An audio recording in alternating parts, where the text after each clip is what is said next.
My boss called a meeting to announce my replacement. My husband's girlfriend. For my position. That I'd held for 8 years. She had 0 experience. My boss said we need fresh energy. Everyone avoided my eyes. I stood up. Congratulated her. Shook her hand. Walked out. 1 hour later my phone started ringing. Then ringing again. Those 4 words ended 8 years of my life, and Mark said them like he was commenting on the weather. We need fresh energy. I was sitting in the main conference room surrounded by 200 CloudSync employees, watching my boss explain why I was being replaced by a woman who posted smoothie recipes on Instagram. He didn't say my name. He didn't look at me.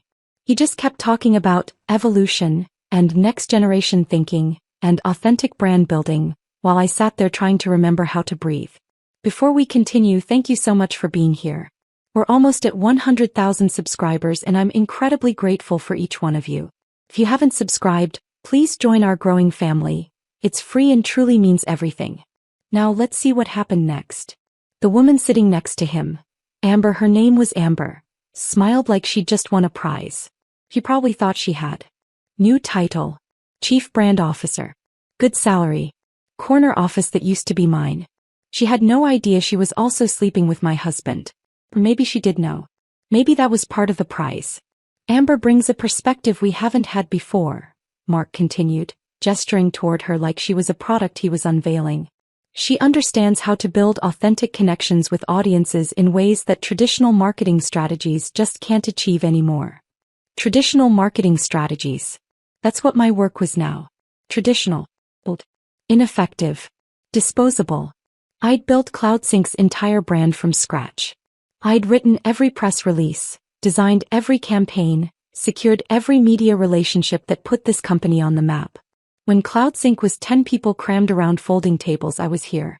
When we couldn't afford real marketing software, I was here. When we landed our first major client and everyone celebrated, I was the one who'd written the pitch that closed the deal. 8 years. I gave this place 8 years.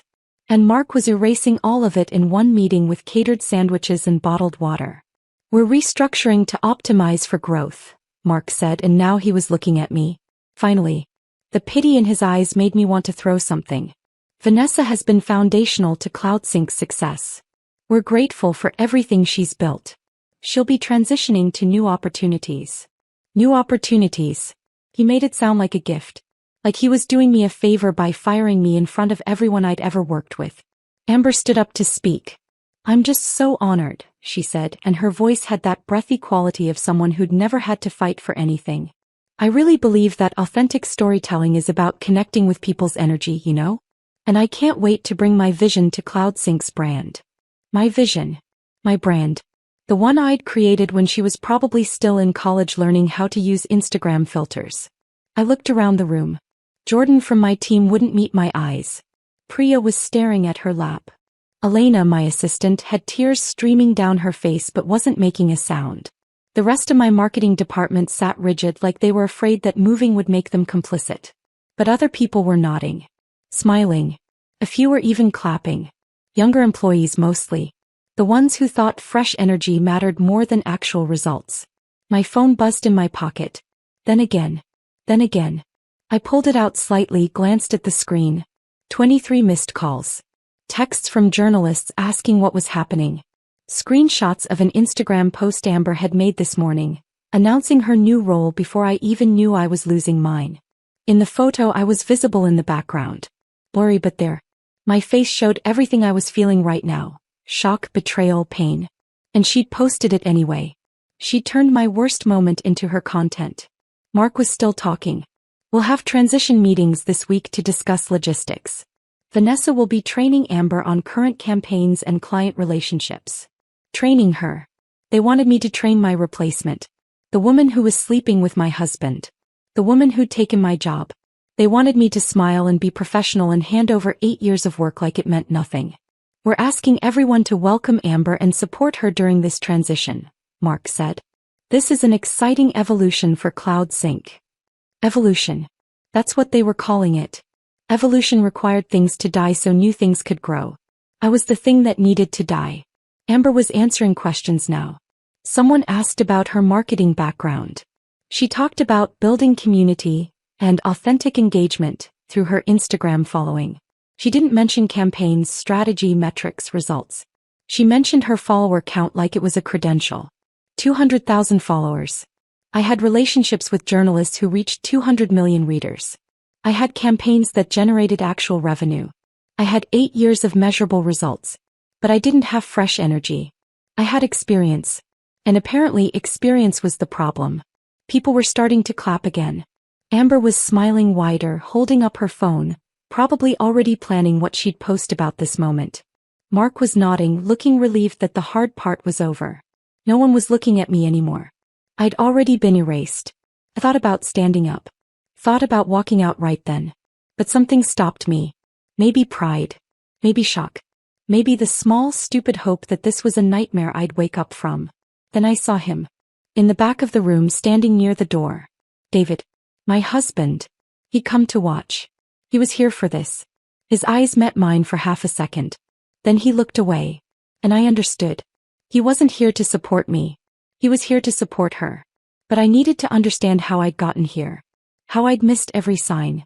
How the life I'd carefully built had collapsed without me even noticing the cracks forming. This morning felt like it had happened in a different lifetime. I'd walked into CloudSync at 7:30 with my coffee and my laptop bag, the same way I had every morning for 8 years. The badge reader beeped green. Keisha waved from reception. Everything was normal. Except it wasn't. And I'd been too blind to see it. I'd noticed the small things over the past month, but I'd explained them away. Mark avoiding eye contact in meetings. Budget requests getting delayed. Younger employees I'd mentored suddenly going quiet when I entered rooms. My team acting nervous like they were walking on eggshells around me. I told myself it was normal startup growing pains. Companies changed as they scaled. Roles shifted. Dynamics evolved. I'd been through organizational changes before. This felt different, but I couldn't put my finger on why. That morning, I'd walked past the conference room where I'd pitched our first major client 5 years ago. Back then, we'd had 10 employees and furniture from IKEA. Now we had 3 floors and 200 people. I'd been part of every stage of that growth. I'd created the campaigns that attracted investors. I'd built the media relationships that got us featured in TechCrunch and Forbes. I'd designed the messaging that turned CloudSync from an unknown project management tool into a recognized industry player. The media wall in the main hallway displayed all of it. Framed press coverage, industry awards, conference badges from events where I'd represented the company. I'd walked past that wall every day feeling proud of what we'd built together. I didn't know Mark had already decided none of it mattered anymore. I'd stopped at Jordan's desk that morning. He was one of my best hires, a junior copywriter I'd taken a chance on 3 years ago when other companies wouldn't interview him. Now he led our entire content strategy. Morning, I'd said. Ready for the all-hands meeting? He'd looked up and his face had done something strange. Not quite guilt. Not quite fear. Something in between. Yeah. Should be interesting. Do you know what it's about? Mark didn't say. He'd looked back at his computer screen too quickly. I should have pushed. Should have asked why he looked so uncomfortable. But I'd been distracted thinking about the Q4 campaign proposal I needed to finalize, the client meeting scheduled for tomorrow, the dozen other tasks filling my calendar.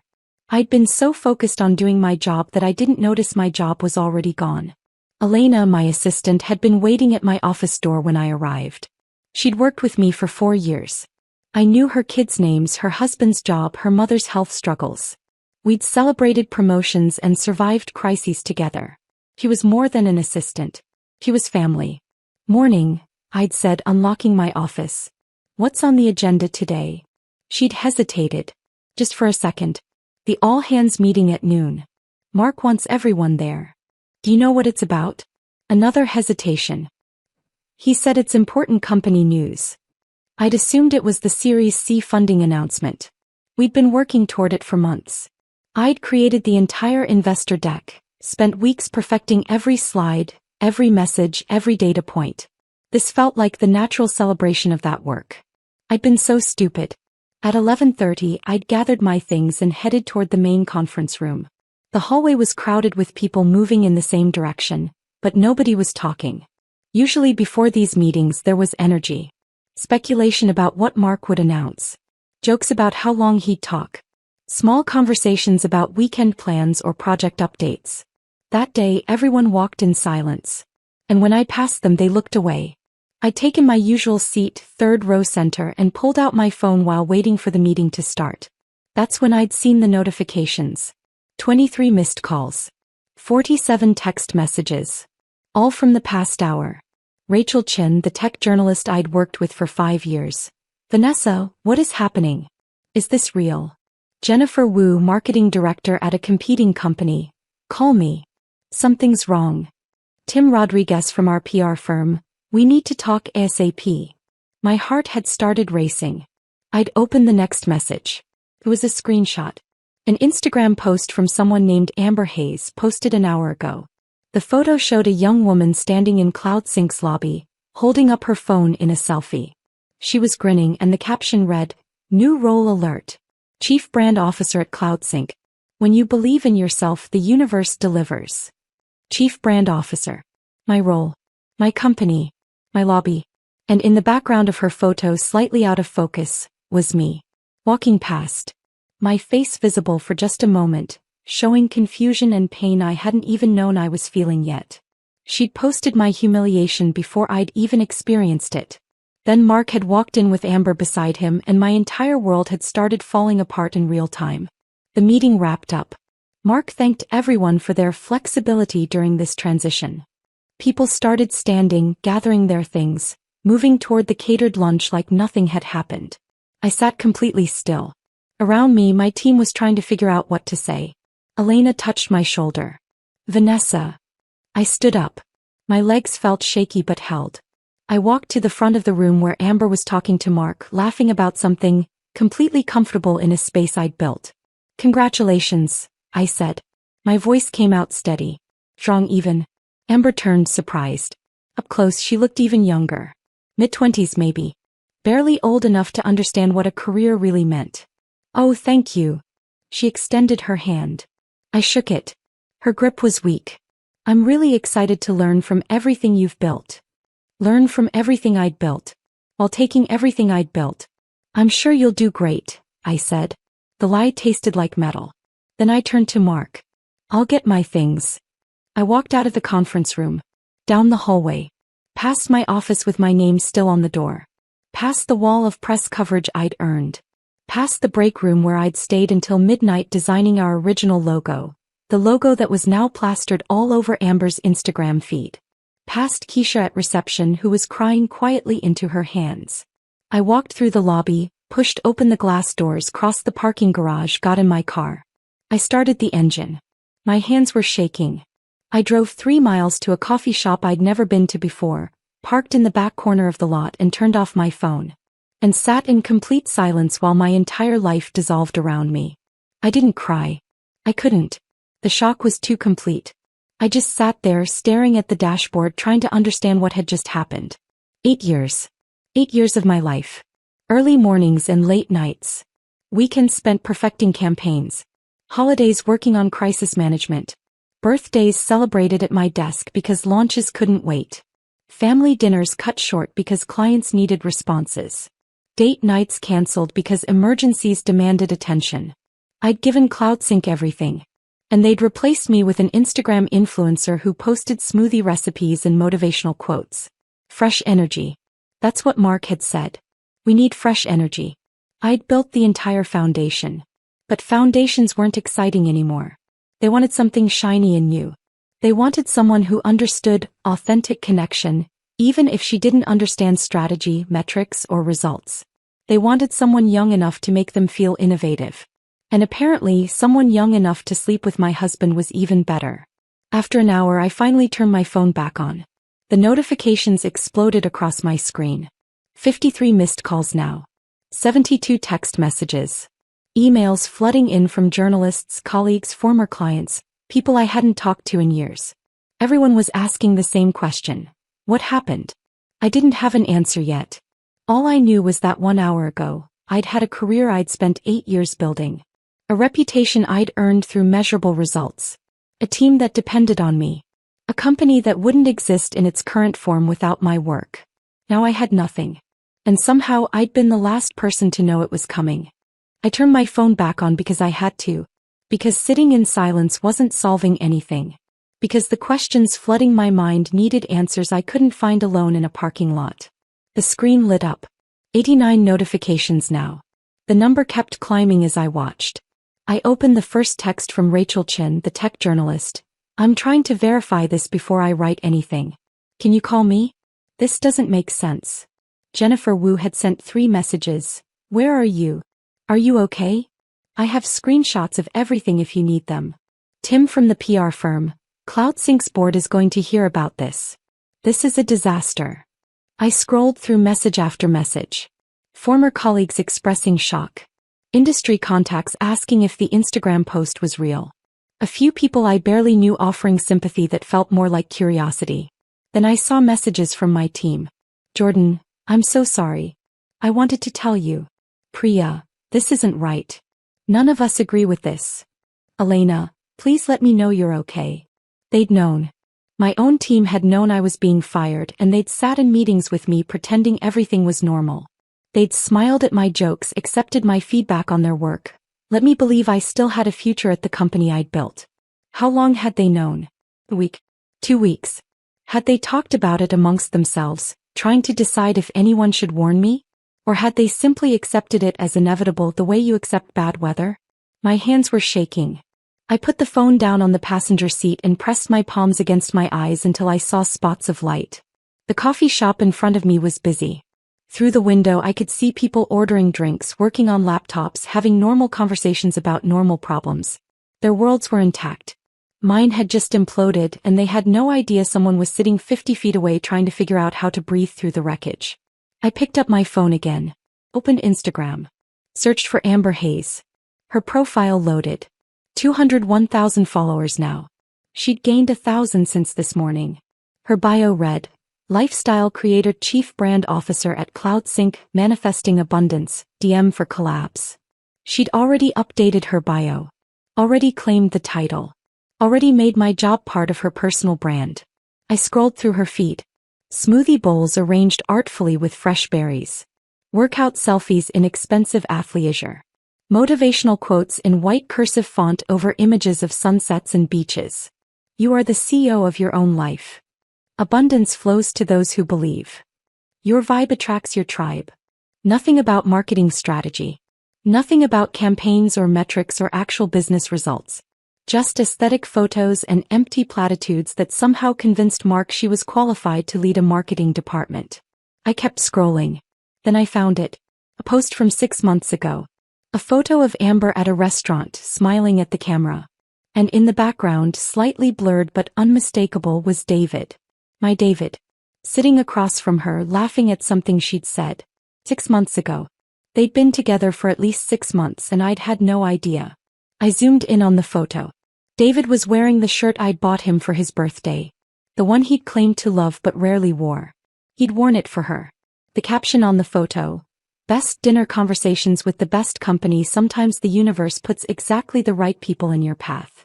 43 comments. All variations of so cute, and you deserve this, and manifesting this energy. Nobody questioned who the man in the background was. Nobody asked if he was married. They just celebrated her happiness while she destroyed mine. I clicked back to her most recent post. The one from this morning. The one announcing her new job at my company. The photo showed her in CloudSync's lobby, phone held high, grinning like she'd just won an award. And there I was in the background. Blurry but visible. My face showed everything. Confusion, hurt, the beginning of understanding that something terrible was happening. She'd captured my worst moment and turned it into her content. My humiliation was her engagement.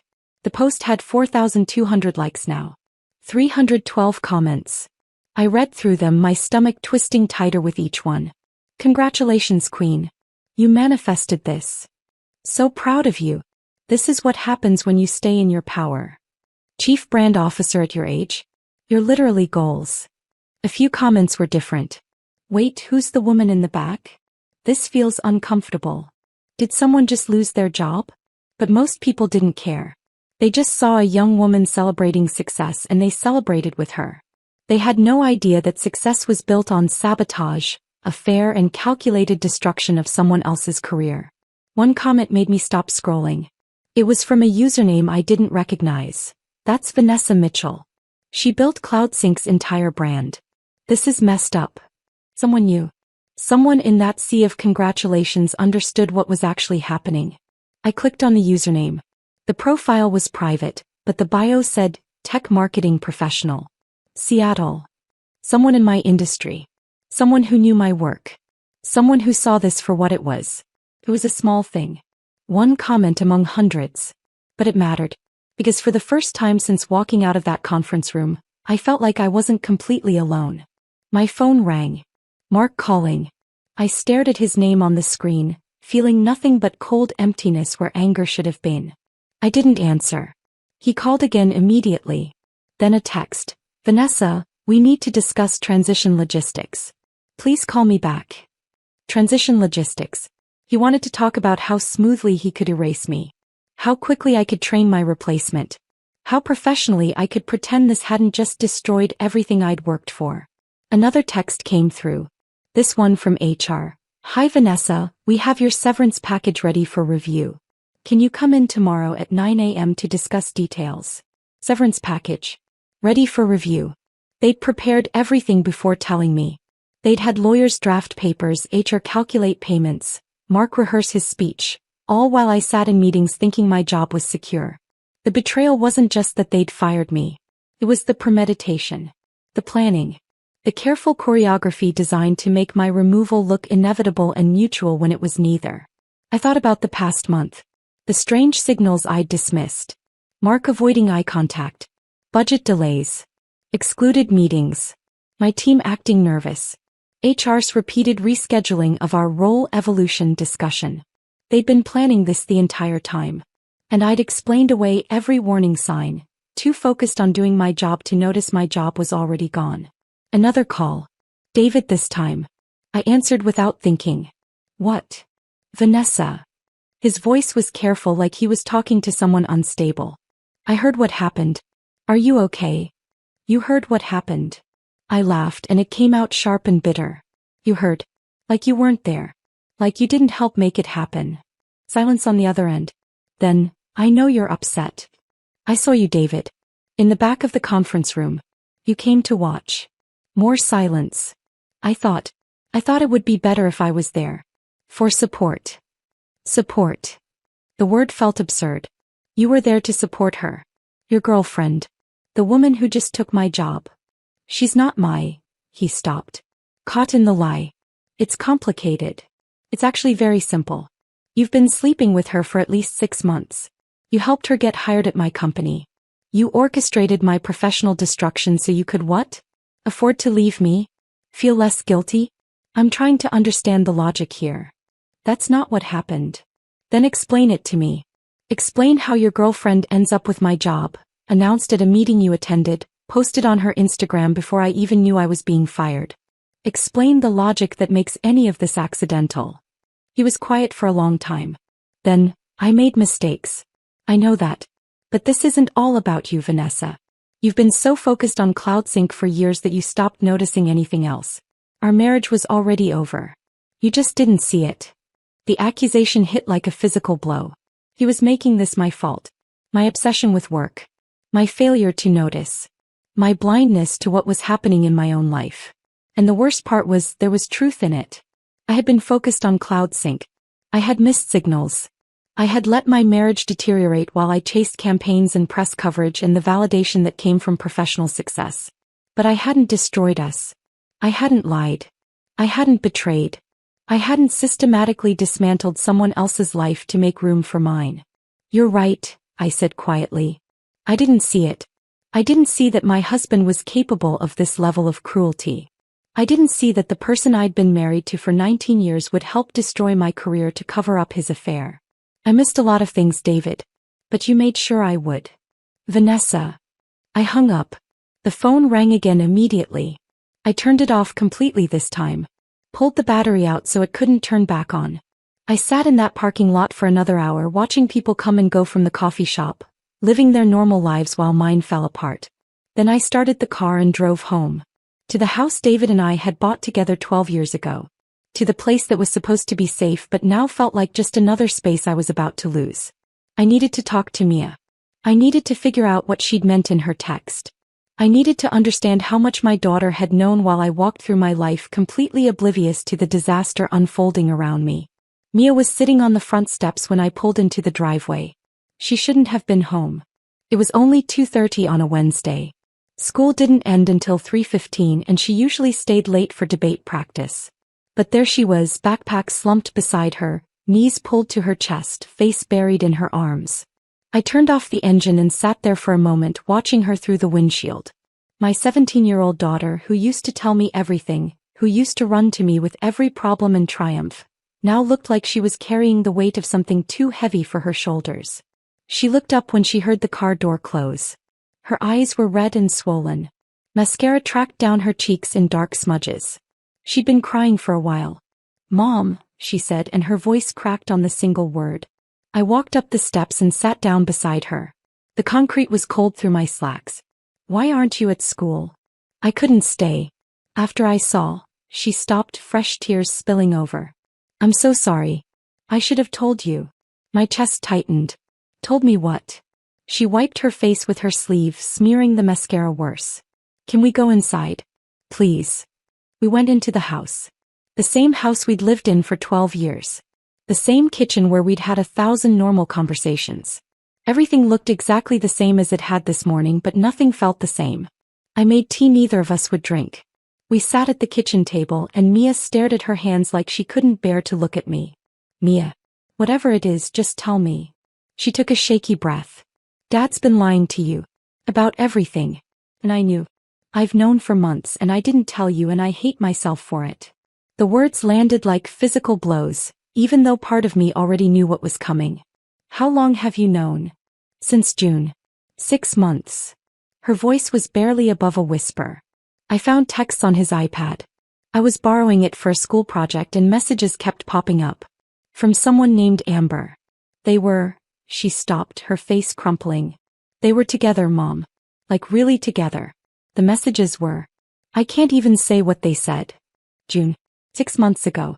David and I had celebrated our anniversary in June. He'd taken me to dinner at the restaurant where we'd had our first date. He'd held my hand across the table and told me he was grateful for our life together.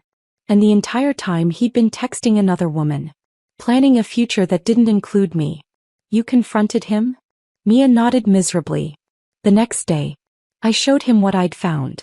I was so angry. I told him he had to tell you or I would." "What did he say?" "He begged me not to. He said it wasn't what it looked like, that he was ending it, that telling you would destroy our family. He made me promise to give him time to figure things out." Tears were streaming down her face now. "He said if I told you, it would be my fault if you guys got divorced. That you'd been through so much stress at work and this would break you. He made it sound like telling you would hurt you worse than keeping quiet." I felt something crack inside my chest. "Mia, listen to me. None of this is your fault. You were put in an impossible position. But I should have told you." I kept waiting for him to end it like he promised, but he never did. It just got worse. He was on the phone with her all the time. Late at night. In the garage. In his car. And I had to watch you trust him. Watch you believe him when he said he was working late or had client dinners. I felt like I was lying to you every single day. You were protecting yourself. That's what kids do when adults force them to keep secrets they shouldn't have to keep. But then today, her voice broke completely. Today I saw it on Instagram. Her post. With you in the background looking so hurt. And I realized everyone was going to know and you didn't even know, and it was because I kept his secret. I reached across the table and took her hand. "You are not responsible for what your father did. Or what happened at my job today. Do you understand me?" She squeezed my hand so hard it hurt. "There's more. Something you need to hear." "More?" She pulled out her phone with her free hand, fingers shaking as she scrolled through her recordings. "Last Tuesday, Dad was in the garage on the phone. I don't even know why I recorded it. I just felt like I needed proof that I wasn't crazy. That this was really happening." She pressed play. David's voice came through the speaker, clear and casual. "Mark owes me. I've sent him 3 major clients this year. He'll do this." Then a woman's voice I didn't recognize but knew had to be Amber. "But what about Vanessa?" Won't she be upset? David laughed. Actually laughed. Don't worry about her. Mark's already looking to make changes. He's been talking about bringing in younger leadership for months. I'm just giving him the solution he didn't know he needed. You'll get the title, the salary, everything. And when she finds out about us? She won't. Not until it doesn't matter anymore. By then you'll be established at CloudSync and we can deal with the fallout on our terms. This way we both get what we need. Amber's voice again, lighter now. You're terrible. I'm practical. I'm fixing two problems at once. You need a real job with real money. I need to be able to afford to leave without destroying myself financially. This solves both. The recording ended. 2 minutes and 17 seconds that explained everything. I sat there staring at Mia's phone, my mind struggling to process what I'd just heard. This wasn't an affair that accidentally intersected with my job. This was planned. Orchestrated. David had used his business connections to get Amber hired specifically so he could afford to leave me. He'd destroyed my career as part of his exit strategy. Mom. Mia's voice was small and scared. Say something. Please. Send me that recording. What? The recording. Send it to me right now. She did, her hands fumbling with her phone. My phone buzzed with the file. I saved it immediately, backed it up to 3 different places. Are you going to? Mia started then stopped. What are you going to do? I didn't answer because I didn't know yet. My mind was racing, connecting pieces I'd been too blind or too trusting to see before. David's company sent referrals to CloudSync. That's how tech sales worked. Everyone networked, everyone traded leads. But that networking created leverage. David had leverage over Mark. He'd used that leverage to get Amber hired. And I'd been so focused on my own work, so confident in my value to the company, that I'd never seen it coming. Mark hadn't just decided I was too old or too traditional. David had positioned me that way. Had probably spent months planting seeds with Mark about how the company needed fresh thinking and younger perspectives. Had made removing me seem like Mark's idea when it was David's plan all along. Mom, you're scaring me. I looked at my daughter. She looked so young suddenly. Too young to have carried this secret for 6 months. Too young to have been weaponized by her own father to keep his lies intact. I'm not mad at you, I said clearly. I need you to know that. You did nothing wrong. But I should have. No. You were 16 years old, and an adult you trusted manipulated you into keeping a secret that protected him and hurt me. That's not your fault. That's his. She started crying again, harder this time. I moved my chair next to hers and pulled her into a hug. She collapsed against me the way she used to when she was little and had nightmares. I kept thinking he would stop, she sobbed into my shoulder. I kept thinking he'd realize what he was doing was wrong and he'd end it and tell you the truth and we could fix it. But he never did. He just kept lying. And lying. And lying. I know. I know. We sat there for a long time holding each other while everything we'd thought was solid crumbled around us. The house felt different now. It wasn't home anymore. It was just a building where lies had been told and betrayals had been planned. Eventually Mia pulled back, wiping her face. What happens now? I don't know yet. But we're going to figure it out together. Are you going to divorce him? The question was so direct, so practical, so Mia. Yes. She nodded like she'd expected that answer. Good. He doesn't deserve you. My phone started buzzing on the table. I turned it back on before leaving the parking lot, and now the notifications were flooding in again. 37 missed calls. 62 text messages. I picked it up and started scrolling. More messages from journalists. More from colleagues. Several from Mark, each one more urgent than the last. 3 from HR about scheduling my transition meeting. Then I saw one from Jennifer Wu. Call me now. Amber is posting videos of CloudSync's office and there's confidential information visible. This is a disaster. I opened Instagram. Searched Amber's profile. She'd posted 4 more times since the announcement this morning. The first was a getting ready for my first day video filmed in what looked like an expensive apartment. Designer clothes laid out on a white bed. Makeup products arranged on a marble counter. Her voice narrating, first day as chief brand officer. I still can't believe this is real. Manifesting really works, you guys. The second was a photo of her standing in CloudSync's lobby, same location as this morning's post, but this time giving a peace sign. Caption: walking into my new office like I own the place. Because I kind of do. The third was what Jennifer had warned me about. A video tour of the office. Amber walking through CloudSync's floors, narrating cheerfully about the amazing space and incredible energy. But she didn't know what she was filming. Didn't know or didn't care. She panned across a conference room where our product development team had left documents on the whiteboard. Documents marked internal only, showing our Q4 product roadmap. Features we hadn't announced yet. Release dates. Pricing strategies. Everything our competitors would love to know. She filmed herself sitting at a desk, my old desk, and behind her, clearly visible on the credenza, was a printed presentation deck. I zoomed in on my phone, squinting at the screen. It was the Q4 investor pitch. The one Mark was presenting to potential Series C investors next week. Customer acquisition costs were visible. Revenue projections. Competitive analysis showing our weaknesses. Amber had just leaked confidential company information to 201,000 followers and had no idea she'd done it. The fourth post was a photo of her holding a CloudSync branded coffee mug. Caption: obsessed with my new company swag. This is just the beginning. Comments were rolling in. Thousands of them. Most were congratulatory. But some were different now.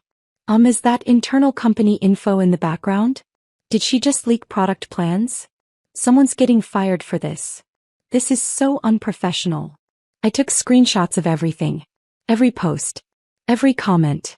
Every frame of video showing confidential information. Then I texted Jennifer. I have screenshots. And I have something else. Something about how she got hired. Can you meet tomorrow? Her response came immediately. Yes. My office. 9 a.m. Bring everything. I looked at Mia, who was watching me with red, swollen eyes. We're going to be okay. I promise. How do you know? Because I spent 8 years building something real. Your father and Amber destroyed it in one day. But they didn't destroy me. They just showed me exactly who they are. And for the first time since walking out of that conference room, I felt something other than shock and pain. I felt clarity. Cold, sharp, and absolutely certain. That night, after Mia went to her room, I sat alone at the kitchen table with my laptop and started digging into my own life. The house was too quiet. Usually David would be home by now, making noise in the kitchen, watching television in the living room, existing in the space we'd shared for 12 years. Tonight he wasn't here.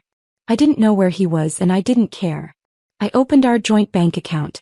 Something I hadn't checked carefully in months, maybe longer. David handled most of the day-to-day finances. I made more money.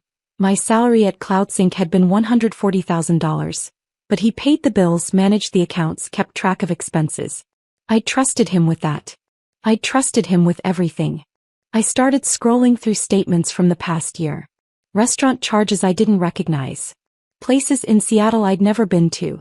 Angelo's Italian Bistro, $187. The Oceanfront Grill, $243. Castaway Bar and Lounge, $156. All charged to our shared credit card. All dinners I hadn't eaten. Then I found a recurring charge. $2,800 every month for the past 7 months. The description said Premium Storage Solutions Unit Rental. We didn't have a storage unit. We talked about getting one when we cleaned out the garage last spring, but we'd never followed through. I clicked on the charge, tried to find more details. The payment went to a company called Premium Storage Solutions, but when I searched for them online, nothing came up. No website. No business listing. Nothing. I kept digging. Cash withdrawals. Large ones. $500 here. $800 there. Always on Thursdays. Always from the ATM near David's office. 12 withdrawals over the past 6 months, totaling more than $7,000. My hands were shaking now.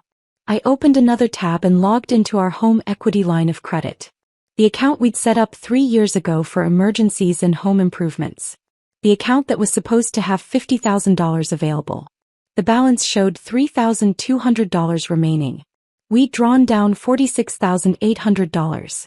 I stared at the number, my brain struggling to process what I was seeing. I'd never authorized any draws on that account. I'd never signed anything. David must have forged my signature or used our joint access to pull money without telling me. Our home equity. The financial cushion I'd built. Mia's backup college fund. My security. Gone. I clicked through the transaction history. The first draw was 18 months ago.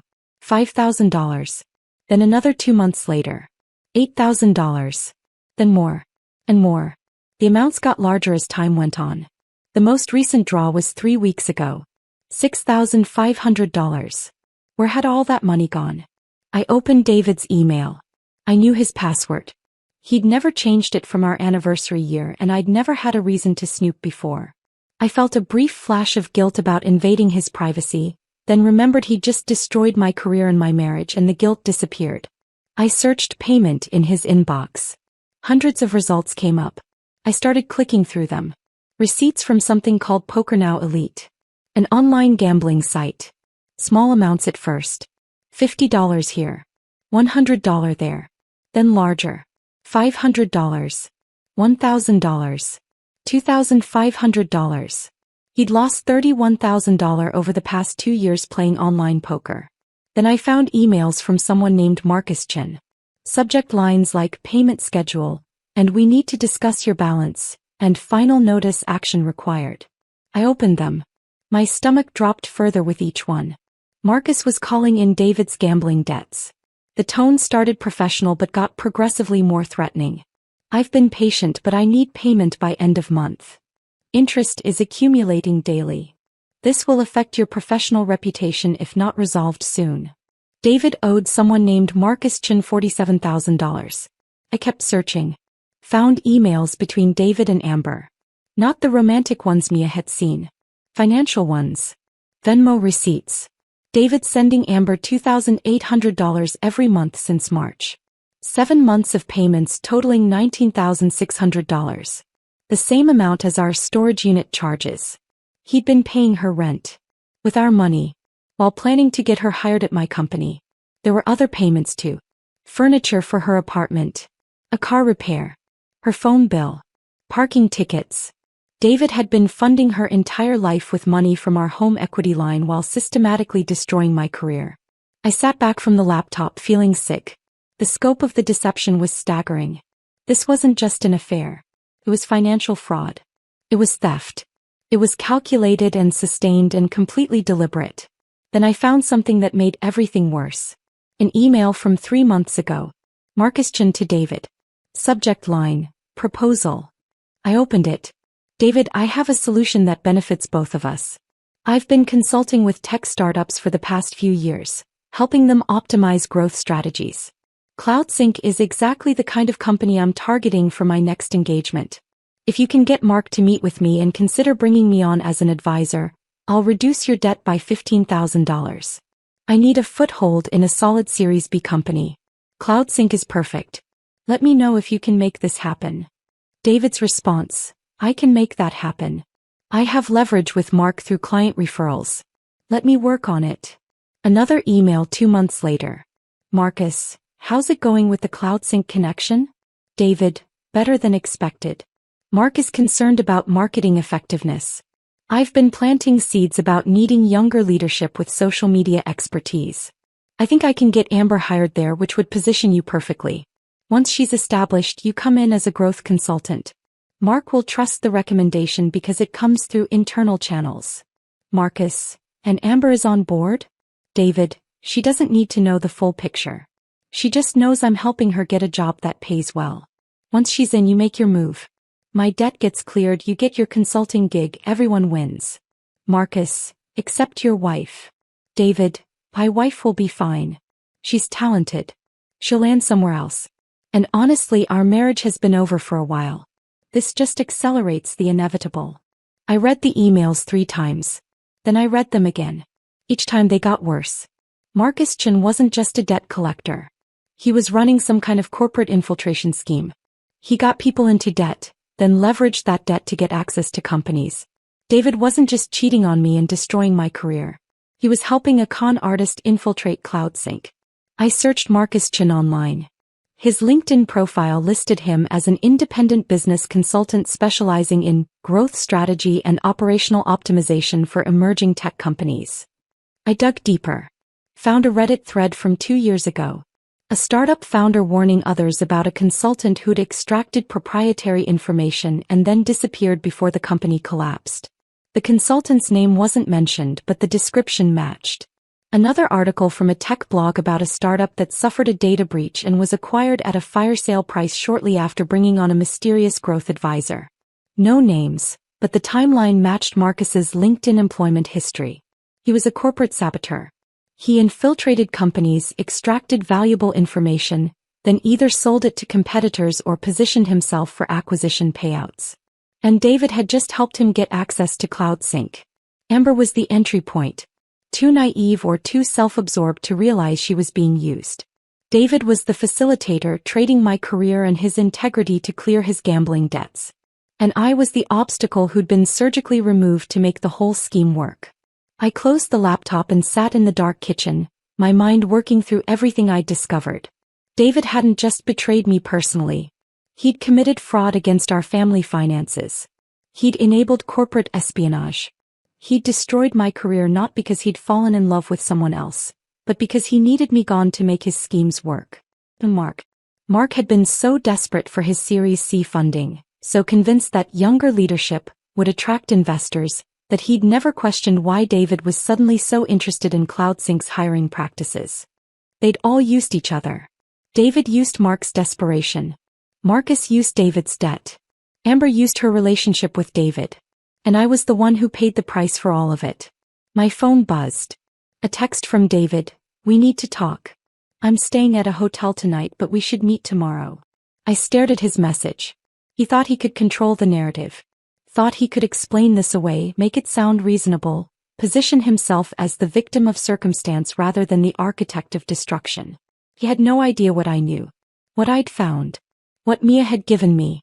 I didn't respond. Instead, I opened a new document on my laptop and started organizing everything. Bank statements showing the drained home equity line. Receipts showing payments to Amber. Emails showing the Marcus Chin scheme. Screenshots of Amber's Instagram posts leaking confidential information. Mia's recording of David discussing the plan. I created folders. Made copies. Backed everything up to 3 different cloud storage accounts. I didn't know exactly what I was going to do with all this information yet. But I knew I needed it protected. I knew I needed leverage. Because the only thing worse than being destroyed is being destroyed and having no way to prove what happened. Around midnight, I finally stood up from the table. My back ached from sitting so long. My eyes burned from staring at screens. My head throbbed with information overload. I walked upstairs and checked on Mia. She was asleep, finally, her face still puffy from crying. I stood in her doorway for a long moment, watching her breathe, feeling rage on her behalf that her father had weaponized her love and loyalty against both of us. Then I went to my own bedroom. The bedroom I'd shared with David for 12 years. I looked at his side of the bed, his nightstand, his dresser with his clothes still in it, and felt absolutely nothing. Not anger. Not grief. Not even hatred. Just a cold, clear certainty that I was done being the person things happened to. Starting tomorrow, I was going to be the person who made things happen. I woke up at 5 a.m. Thursday morning with absolute clarity about what I needed to do. The rage from last night had crystallized into something more useful. Something strategic. I'd spent years building marketing campaigns, understanding audience psychology, knowing exactly how to position information for maximum impact. Those skills didn't disappear just because I'd lost my job. I made coffee and opened my laptop at the kitchen table before the sun came up. Started making a list of everyone I needed to contact. Not to complain. Not to vent. But to carefully, deliberately rebuild my professional foundation while documenting everything that had happened. First call went to Rachel Chin, the tech journalist. She answered on the second ring, her voice alert despite the early hour. "Vanessa, I've been hoping you'd call.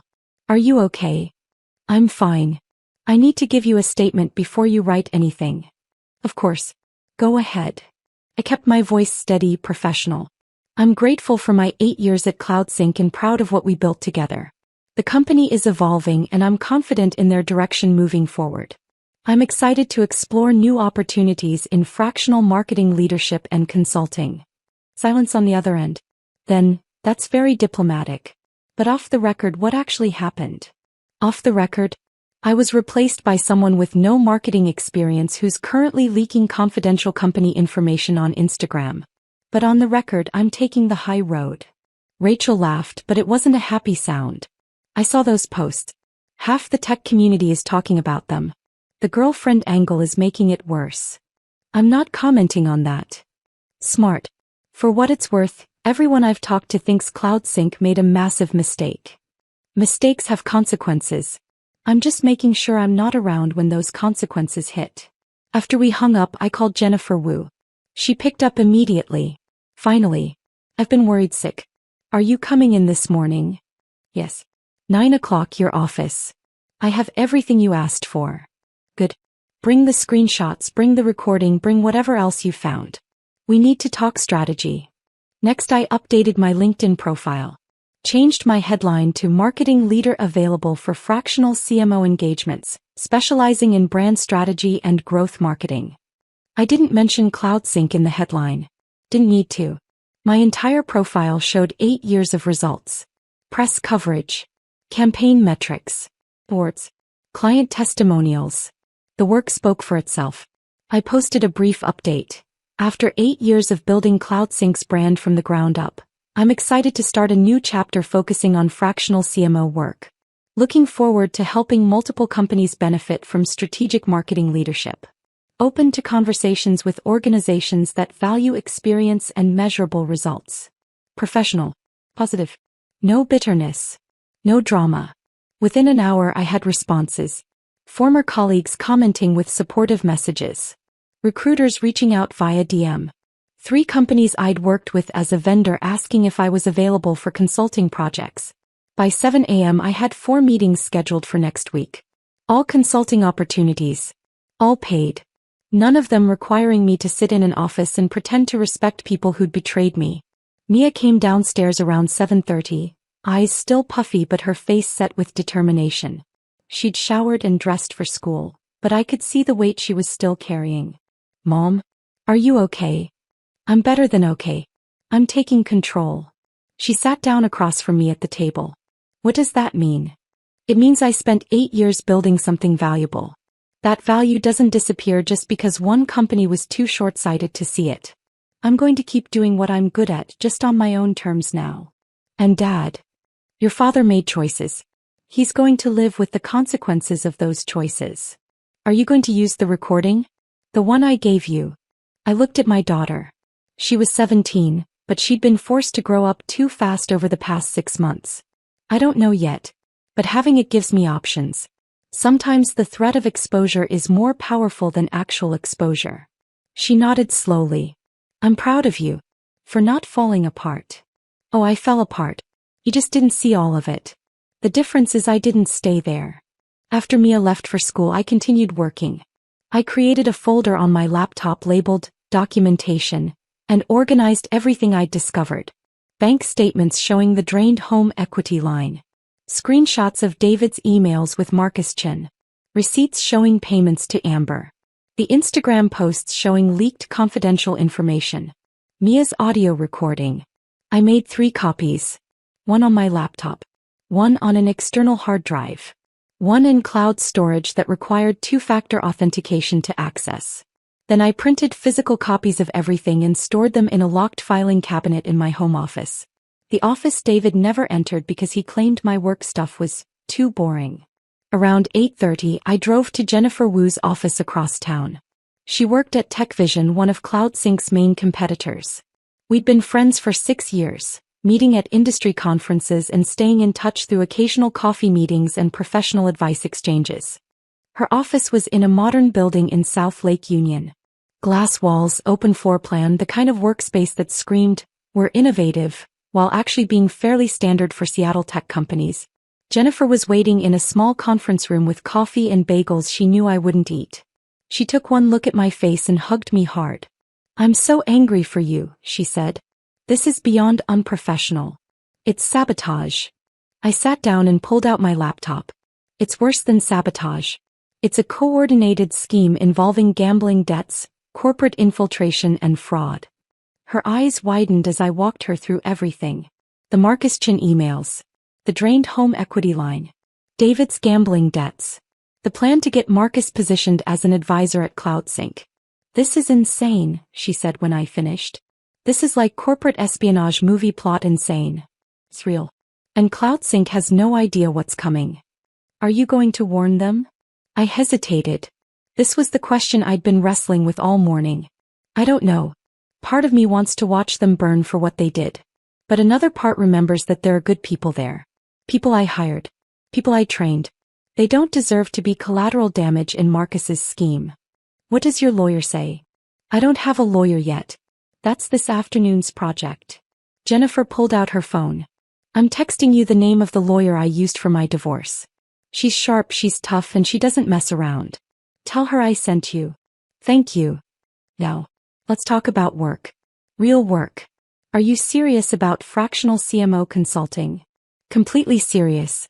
I need income, I need flexibility, and I need to not be dependent on any one company ever again. Jennifer smiled. Good. Because I have 3 companies that need exactly what you offer. They're all Series A or Series B startups. They need strategic marketing leadership but can't afford or don't want a full-time executive. You'd work maybe 15 to 20 hours a week per company. Set your own schedule. Charge consulting rates instead of salary. What's the pay? For 3 companies at 20 hours each? You'd clear $180,000 annually.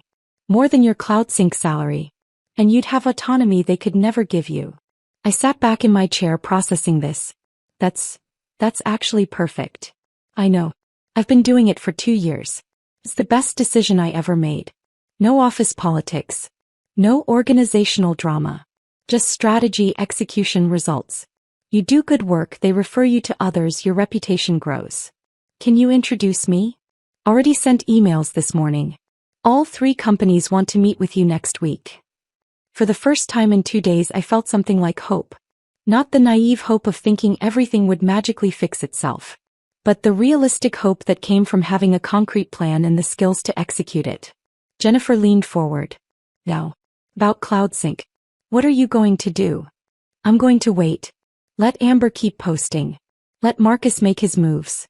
Let Mark realize he's made a catastrophic mistake. And when they finally panic and ask for help, I'll decide if they deserve it. That's cold. They earned it.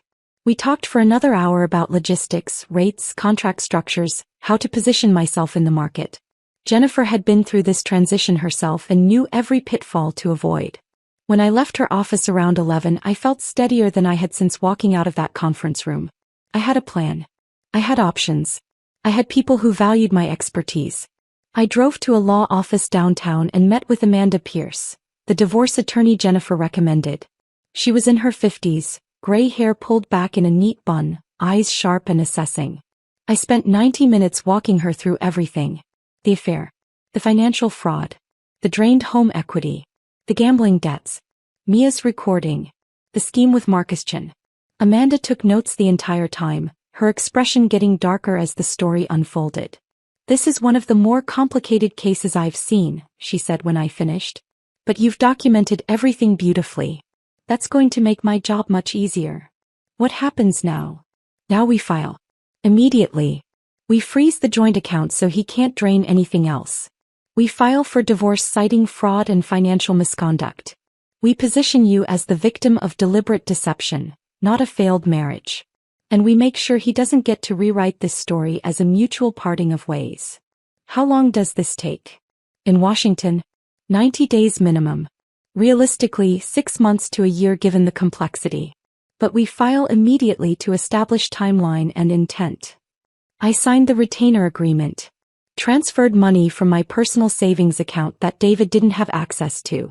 Walked out of that office with paperwork that would legally end my marriage. It should have felt more significant. More emotional. Instead, it just felt like checking off another task on a very long list. My phone rang as I was driving home. Unknown number.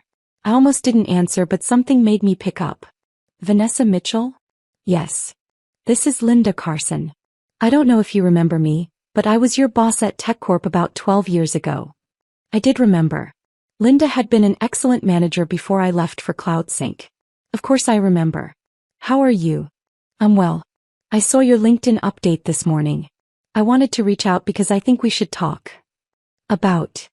About the fact that what happened to you happens to women in tech constantly. And about how there's a network of us who've decided to do something about it. Linda Carson wanted to meet in person.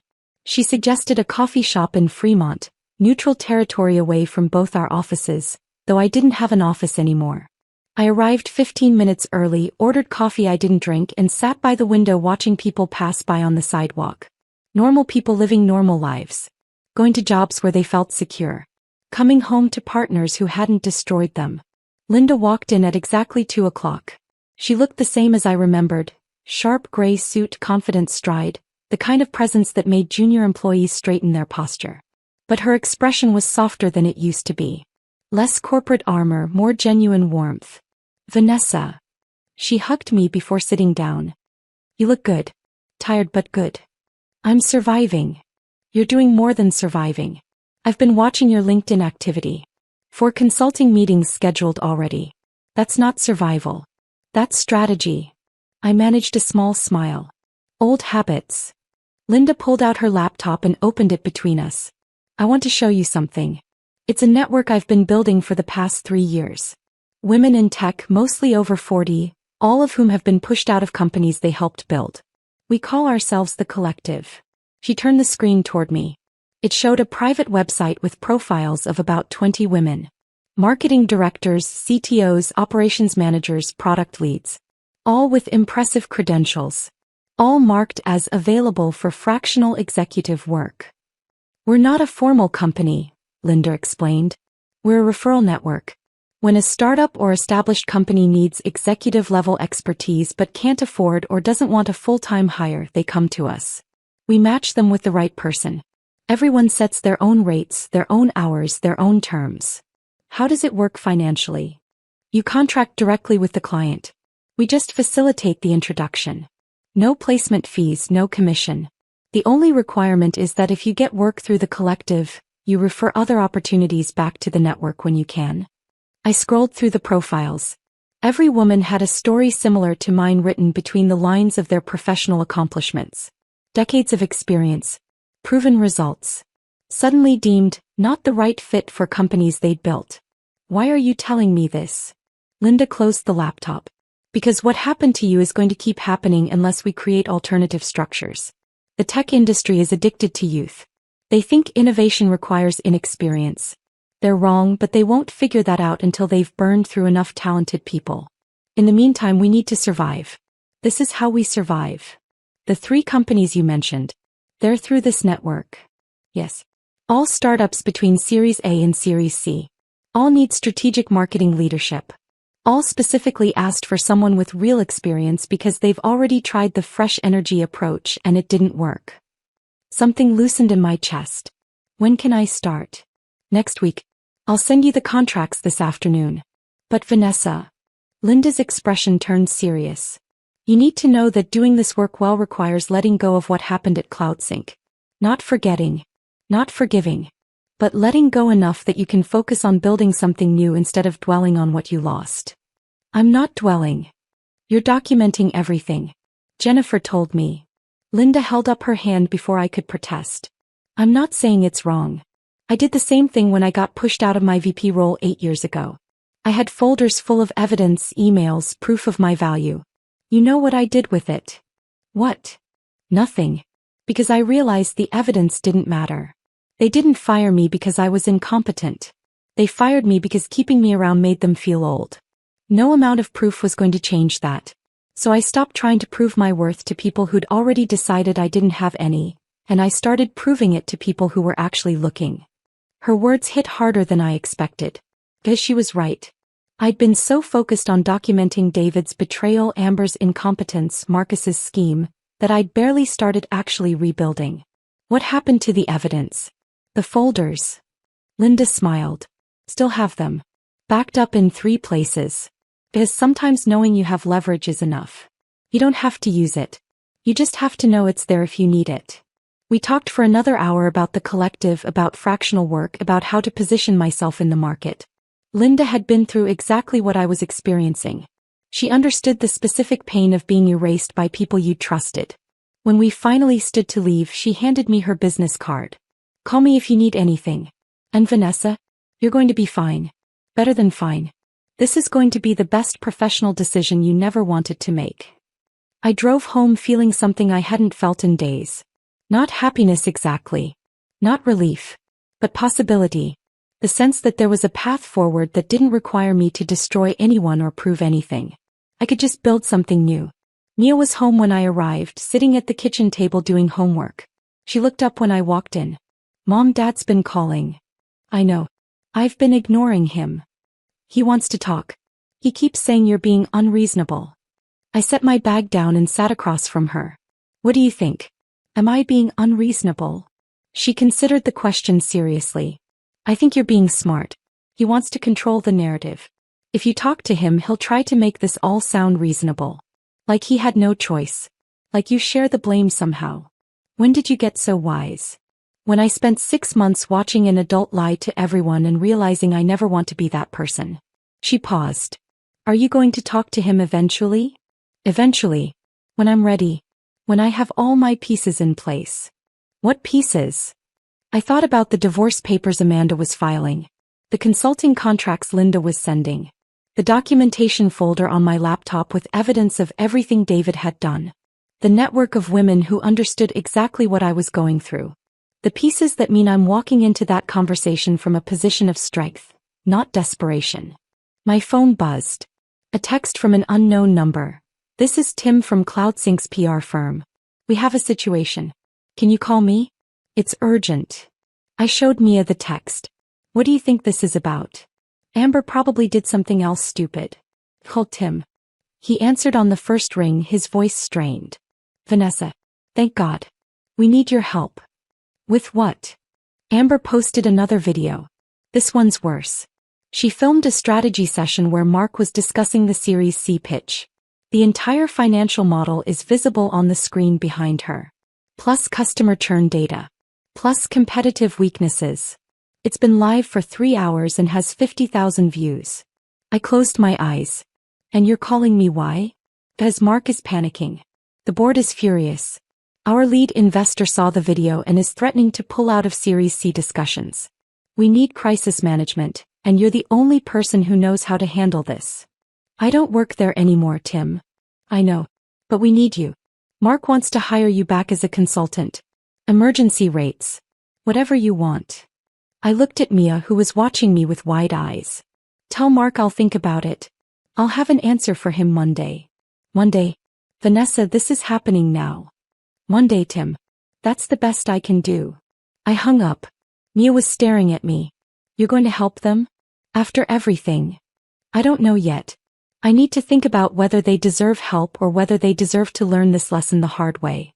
Another text came through. This one from Jennifer. Did you see Amber's latest video? Half of tech Twitter is talking about it. CloudSync's reputation is tanking in real time. Then another from Rachel Chin. I'm writing an article about the dangers of hiring for culture fit over competence. Can I quote you? Then one from Elena, my former assistant. Please come back. Everything is falling apart. Amber doesn't know what she's doing and Mark won't admit he made a mistake. We need you. I set my phone face down on the table. This is what Linda meant about letting go. I could spend the next month watching CloudSync implode and feeling vindicated. Or I could spend it building something new. Can't you do both? I laughed despite everything. Maybe. But one of those paths leads somewhere I want to be. The other just leads to more anger. That night, I sat at my kitchen table with my laptop and reviewed the consulting contracts Linda had sent. 3 companies. 60 hours a week total. $180,000 for 6 months with possibility of extension. Real work solving real problems for people who actually wanted my expertise. I signed all 3 contracts. Sent them back. Scheduled my first meetings for Monday and Tuesday. Then I opened the folder labeled documentation and looked at everything I'd collected. Bank statements. Emails. Screenshots. Audio recordings. Proof of David's betrayal and Marcus's scheme and Amber's incompetence. Linda was right. Having the evidence mattered. But using it had to be a strategic choice, not an emotional reaction. I made a decision. I would help CloudSync, but not because they deserved it. I would help them because there were good people there who didn't deserve to lose their jobs because of Mark's bad judgment. People like Elena and Jordan and Priya who'd been caught in the middle of something they hadn't created. But I would help them on my terms. At my rates. For a limited time. And I would make sure everyone knew exactly what my expertise was worth. I texted Tim back. I'll consult for CloudSync for 2 weeks maximum. $500 per hour, 20-hour minimum commitment, payment upfront. I solve the immediate crisis and train someone to handle ongoing issues. Then I'm done. If Mark agrees to these terms, have him email me directly. Tim's response came immediately. He'll agree. Thank you. I set my phone down and looked at the contracts I'd just signed. At the documentation folder I'd carefully built. At the path forward I was choosing. Maybe this wasn't revenge. Maybe it was something better. Maybe it was reclaiming my value on my own terms and refusing to let anyone else define my worth ever again. Mark's email arrived at 6 a.m. Monday morning, 3 weeks after I'd signed my consulting contracts with Linda's network. Terms accepted. Wire transfer confirmation attached. Can you start today? Situation is critical. I was already awake, working on a campaign strategy for one of my new clients. A healthcare software startup that actually valued experience over Instagram followers. I opened the attachment. $10,000 deposited into my business account. 20 hours at $500 per hour, payment upfront, exactly as I'd demanded. I finished my coffee and replied, I'll be there at 10 a.m. Have your PR firm, security team and customer success lead available for meetings. No pleasantries. No acknowledgement of our history. Just business. I spent the next 3 hours working on my other clients' projects, then drove to CloudSync's office for the first time since walking out of that conference room. The badge reader still recognized my credentials. Security had never deactivated them. I walked through the lobby where Amber had posted her selfie, past Keisha's desk where she looked up with red eyes and mouthed thank you, down the hallway toward the conference rooms. Not my old office. I'd made that clear. I was a consultant now, not an employee. I worked in neutral territory. Mark was waiting in conference room B with Tim from the PR firm and 2 people I didn't recognize. A woman in her 30s who introduced herself as the new head of security, and a man about my age who was apparently the customer success director. Mark looked like he'd aged 5 years in 3 weeks. Dark circles under his eyes. Tie loosened. The confident CEO energy completely gone. Vanessa. Thank you for coming. He extended his hand. I didn't shake it. Just set my laptop on the table and sat down. Let's talk about the damage. The security director pulled up a presentation. The data breach had exposed information from approximately 3,000 customer accounts. Not passwords or payment information thankfully, but company data, user activity logs and internal project details. Customers were furious. 3 major clients had already canceled contracts. The Series C investors had put discussions on hold indefinitely. How did this happen? I asked, though I already knew. The security director glanced at Mark, who nodded reluctantly. Product roadmap information was leaked through a social media post. The post showed our development timeline, including security vulnerabilities we were planning to patch in our next release. Someone exploited those vulnerabilities before we could fix them. Amber's Instagram video. Awkward silence. Then Mark said quietly, yes. Where is she now? Gone. We terminated her employment the day the breach was discovered. And no one thought to monitor what she was posting? No one reviewed her content before she leaked confidential information to 200,000 followers. More silence. Finally, Tim spoke. We assumed she understood basic confidentiality protocols. We were wrong. I wanted to say, I told you so. I wanted to list every warning sign they'd ignored, every red flag they dismissed because Amber had fresh energy, and I was too traditional. But that wouldn't solve their current crisis. What do you need from me? Mark leaned forward. Crisis management. Media strategy. Customer retention messaging. We need to rebuild trust and we need to do it fast. I spent the next 6 hours drafting statements, coaching Mark for media interviews, creating a customer communication plan, and developing a roadmap for rebuilding their reputation. The work was familiar. I'd done crisis management before. But this time felt different because I had no emotional investment in the outcome. I was solving a puzzle, not saving something I'd built. Around 4 p.m. while reviewing system access logs with the security director, I found something interesting. Who's Marcus Chin? She pulled up the file. External consultant. He was here briefly as a growth advisor. Why? When was he here? Started the same day as AM, the former chief brand officer. Left 3 weeks later, right before the breach went public. I looked at the access logs.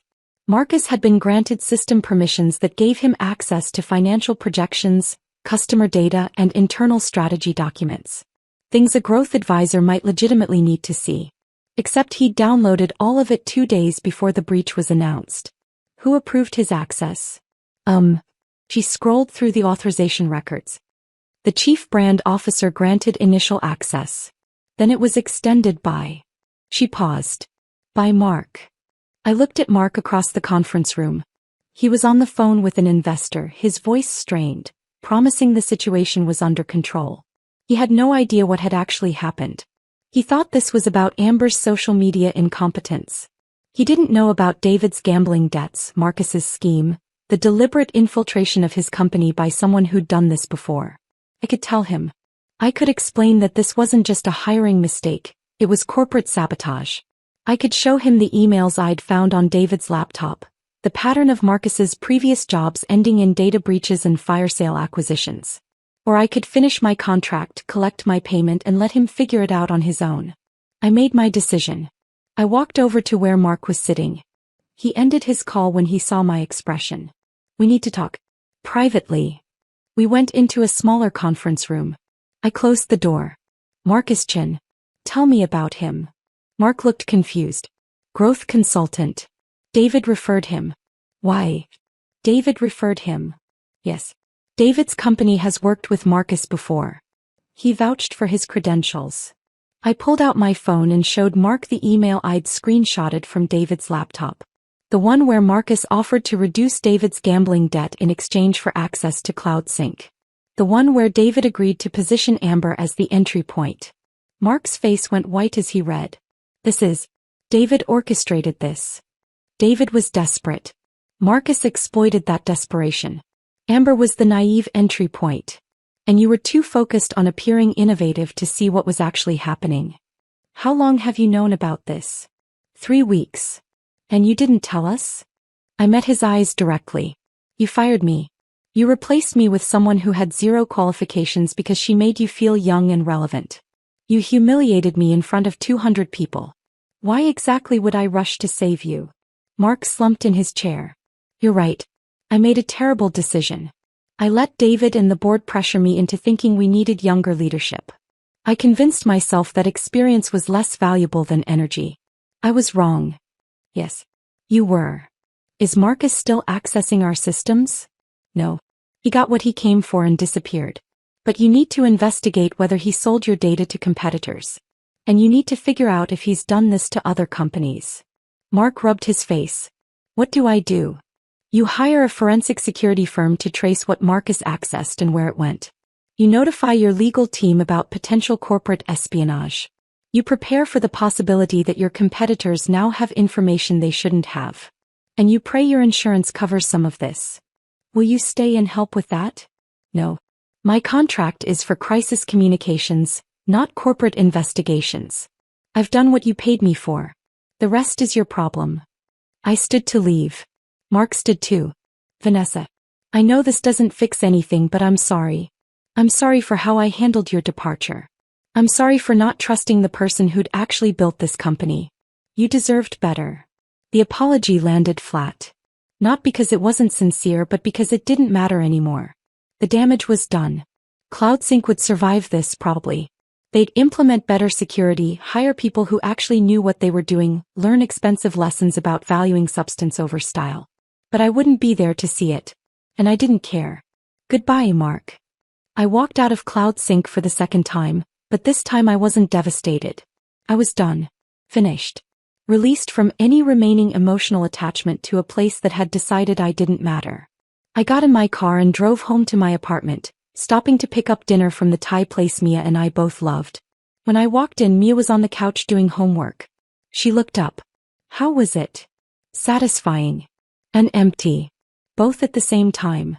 She closed her textbook. Are you okay? I'm better than okay. I'm free.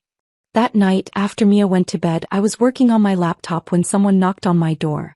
I looked through the peephole and saw David standing there looking worse than I'd ever seen him. I considered not answering. Considered letting him stand there until he gave up and left. But I wanted this conversation. Needed it, actually. The final punctuation mark on a marriage that had died long before either of us admitted it. I opened the door. What do you want? Can we talk? Please. I stepped aside and let him in, but I didn't offer him a seat. We stood in my small living room facing each other like strangers. I lost my job, he said. My company found out I shared client information to help get Amber hired. They fired me for breach of ethics. That's unfortunate. Amber's gone. She broke up with me the same day she got fired from CloudSync. Blocked my number. Moved back to California. Won't return my calls. Also unfortunate. Marcus is threatening me again. The debt's still there. He got what he wanted from CloudSync and now he wants the rest of his money. I don't have it. I don't have anything. I looked at the man I'd been married to for 19 years. The man who'd destroyed my career to fund his girlfriend. The man who'd lied to our daughter and weaponized her love. The man who'd stood in the back of that conference room and watched me get humiliated. I felt nothing. Not anger. Not pity. Just profound indifference. Why are you telling me this? Because I'm sorry. I made terrible choices. I was desperate and stupid and I hurt everyone who mattered. But we've been together 19 years, Vanessa. That has to mean something. It does mean something. It means I wasted 19 years trusting someone who was willing to destroy me to solve his own problems. That's not fair. You were so focused on your career. Don't. I cut him off. Don't you dare make this about my work. You didn't destroy my career because I was too focused on CloudSync. You destroyed it because you needed me out of the way. There's a difference. I walked to my desk and pulled out an envelope. The divorce papers Amanda had prepared. Sign these. I'm keeping the house. You're taking your debt. I'm done. David stared at the papers. You're serious. Completely serious. We can work this out. We can go to counseling. We can. David, you helped a con artist infiltrate my company. You traded my career for your girlfriend's job. You drained our home equity to pay her rent. You made our daughter lie for you for 6 months. There's no working this out. There's just ending it with whatever dignity we have left. He started crying. Actually crying. I didn't mean for it to go this far. I thought I could handle everything. I thought. You thought you could have everything. The affair, the money, the clean exit. You thought you could erase me and rewrite history and no one would hold you accountable. You were wrong. I opened the door. Goodbye, David. He looked at me one more time, searching my face for something. Forgiveness, maybe. Or at least anger. Something that proved I still cared. He found nothing. Because I didn't. He walked out. I closed the door and locked it. And realized I didn't feel triumphant. Didn't feel vindicated. Just tired. And finally, completely free. The divorce papers came back signed 3 weeks after David left my apartment. No contested clauses. No arguments about asset division. He took his debt, I kept the house, and we both walked away from a marriage that had been dead long before either of us admitted it. I didn't feel relief when I opened the envelope. Didn't feel grief either. Just a quiet acknowledgement that this chapter was finished and another one had already begun. By then I'd been working as a fractional CMO for 4 months. The rhythm of it surprised me with how natural it felt.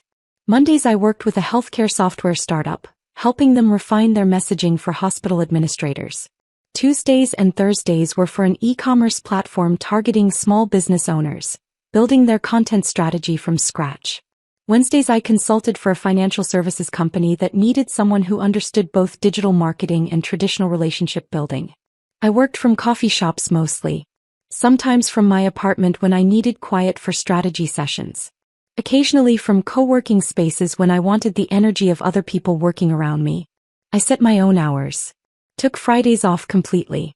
Started each morning with a run instead of rushing to an office where people would judge my worth by my arrival time. The money was good. Not CloudSync salary but $160,000 annually for about 30 hours of work per week. More than enough, especially without David draining our accounts for poker losses and his girlfriend's rent. I paid off the remaining home equity debt in 4 months. Started rebuilding Mia's college fund. Put money into savings for the first time in years. But the real revelation wasn't financial. It was discovering I actually loved this work in a way I'd never loved the corporate version. Each client got my best thinking without the politics. I solved their specific problems, trained their teams, delivered results and moved on. No office drama. No fighting for budget. No wondering if some executive was going to replace me because I made them feel old. My clients valued experience because they'd already tried the alternative. They'd hired young marketers with big social media followings and watched campaigns fail because enthusiasm couldn't replace strategy. They came to me wanting someone who'd actually built things before, who understood that marketing was about human psychology and business metrics, not just aesthetic content and follower counts. One Tuesday morning in March, 6 months after walking out of CloudSync, I got a LinkedIn message from someone I didn't know. Hi Vanessa. My name is Patricia Moreno. I'm a former CTO who was pushed out of a startup last year for being too technical, when what they really meant was too old. I saw your story through mutual connections. Would you be open to coffee? I think we have a lot to talk about. We met the following week at a cafe in Capitol Hill. Patricia was 56, sharp-eyed. With silver hair she didn't bother dyeing and a directness I appreciated immediately. I got replaced by a 29-year-old who'd never built a development team in his life, she said after we ordered.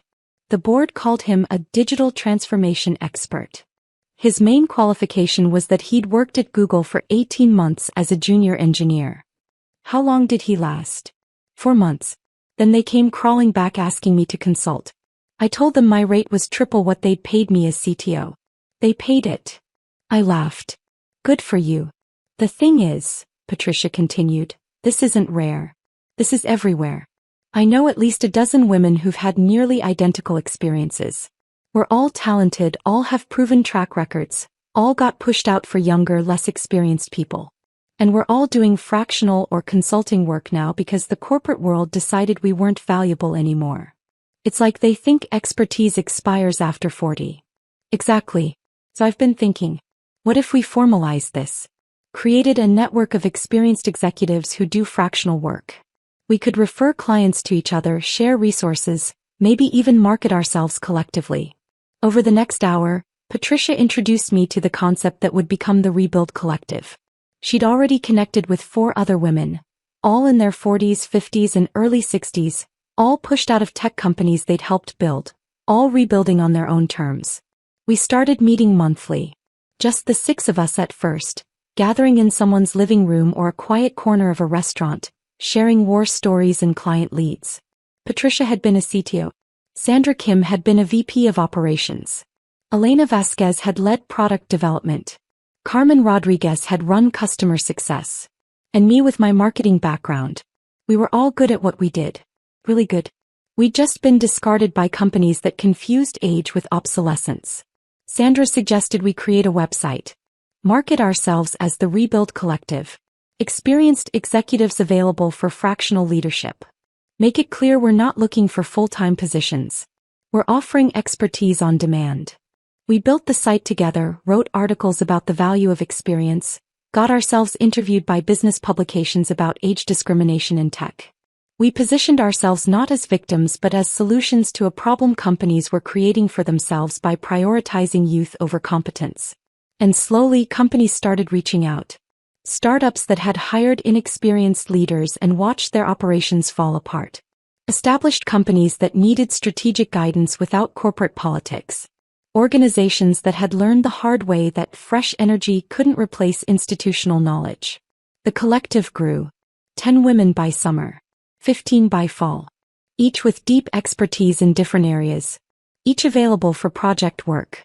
Each refusing to accept that their careers were over just because someone had decided they weren't young enough anymore. We referred work to each other constantly. When a client needed operations help, I sent them to Sandra. When someone needed product strategy, Sandra sent them to Elena. We built a network based on actual competence and mutual support instead of corporate hierarchy and competition. For the first time in my professional life, I had colleagues who genuinely wanted each other to succeed. Who shared resources without fear. Who celebrated wins without jealousy. Because we'd all been through the same fire and came out understanding that we were stronger together than we ever were fighting for scraps in corporate environments that didn't value us. My relationship with Mia deepened in ways I hadn't expected. She started at University of Washington in September, staying in Seattle partly because of the good program but mostly, she admitted, because she wanted to be close to me. We established a Sunday dinner tradition.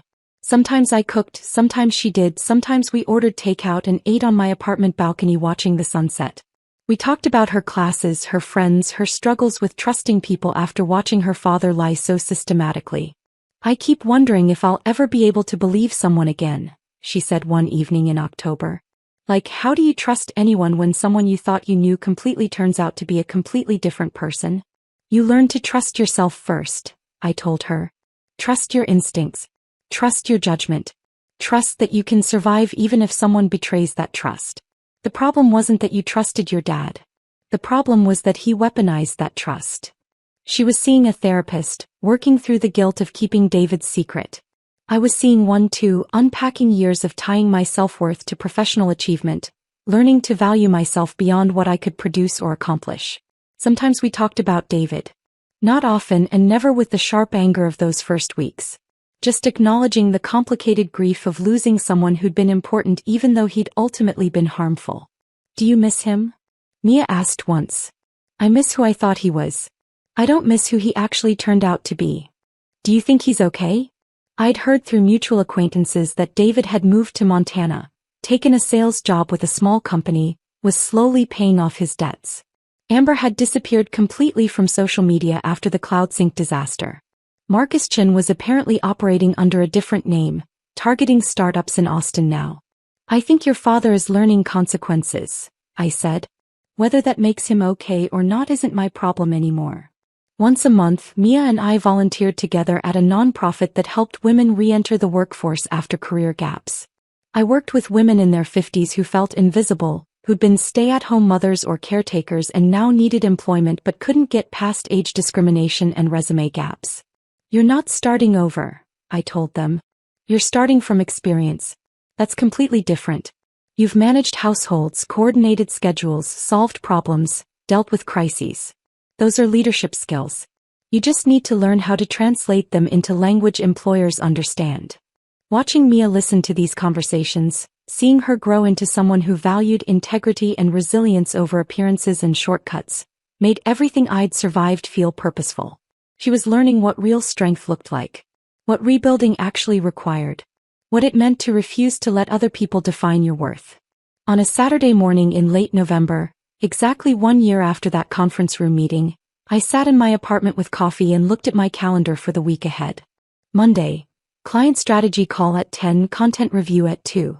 Wednesday, speaking engagement at a tech industry conference about marketing strategy for established companies. Friday, rebuild collective monthly meeting, then dinner with Mia. My divorce was final. My consulting practice was stable and growing. Mia was thriving at school.